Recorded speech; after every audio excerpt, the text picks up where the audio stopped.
The iPhone 16 Pro Max, in particular, warrants comparison to the Samsung Galaxy S24 Ultra because these are both the biggest and most expensive, non-foldable, flagships that Apple and Samsung make.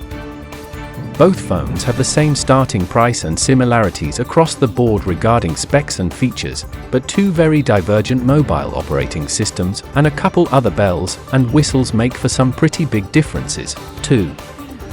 The iPhone 16 Pro Max starts at $1,199 and Samsung customers, on the other hand, must shell out $1,299. Comparing the chipsets powering these two devices is difficult right now because Samsung went with a third-party Qualcomm chip and Apple went with in-house silicon, as it has for the past few years.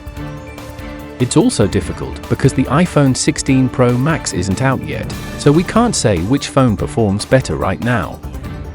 Both phones also go up to 512 GB or 1 TB of storage, for an increased price, of course. We'll get into more granular display differences in a moment. But when it comes to size and refresh rate, it's basically a wash between these two phones. Apple's is 0.1 inches bigger, but they're both huge. Starting with the obvious part, the screen. Apple crept ahead here, assuming you think bigger is better, that is, upping its iPhone 16 Pro Max to 6.9 inches, over last year's 6.7 inches.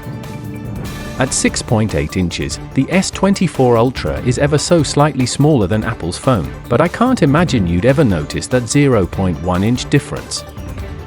The S24 Ultra does have a higher pixel density, 501 ppi versus 460 ppi, but we'll have to wait to see how they actually compare in use when we can put the two side by side.